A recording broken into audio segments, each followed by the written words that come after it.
So this isn't really one of my regular lessons. I was asked to demonstrate some rhythm guitar parts I played on a jam with Oscar Jordan at the Taylor Guitar booth at NAMM last week.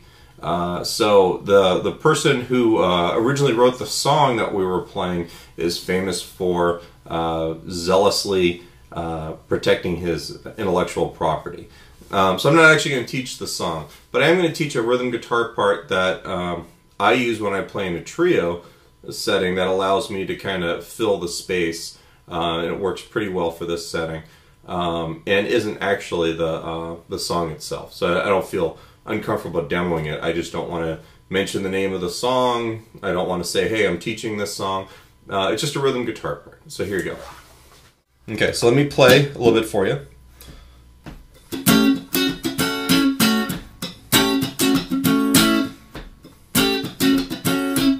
So that's the 1 chord. Then we're going to go to the 4 chord. I'll talk about what that is in a second.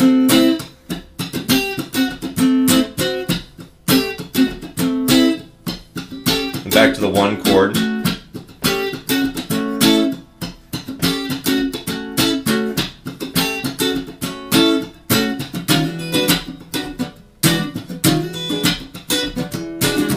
Yeah, and then it goes on from there. But the basic riff that I'm playing is that it's an A major chord, a triad here on the 2nd, 3rd, and 4th strings to start with. This is what we call the 1 chord. It's the first chord in the key of A. All right, so we've got 7th fret on the 4th string, 6th fret on the 3rd string, 5th fret on the 2nd string. And the melody part that's actually moving around is actually just on the 2nd string. I'm going 8, 7, 7, 5, 7. Alright, now you notice the amount of control that I have with this hand here. Oops, let me try that down later. So what happens is that I actually squeeze the chord down to get it to sound, and then I release it when I want the muty stuff. If I play from this angle,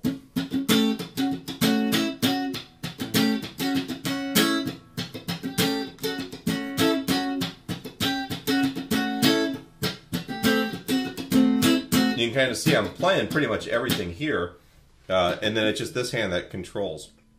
Now when I go from the A to the D chord in this, the only note that's going to change in all of this is on the 3rd string. The 6th fret is going to move down to the 5th fret. So what we have here now, it's a D7 chord, and I'm actually playing the same melody. Right, so 7th fret with the 3rd finger on the 4th string, and then I'm barring my 1st finger on the 2nd and 3rd strings. All right, and that allows me to get this note, which is the 7th. That's the only note that's different from the A to the D in this particular chord sequence. All right, and then when I get that melody happening down here to the 5th fret, that bar, the partial bar, is still catching it. So here with the A. Now I'll switch to the D. It's a real subtle difference, but instead of me going like this, A, and then D, which would also be kind of, it would be legal, but it doesn't really keep the melody happening that I want to hear in the rhythm guitar part. All right, so that's the basics of that. The other 2 chords, I'm just playing an E9 chord and a D9 chord for most of it. With, you know, typical like a,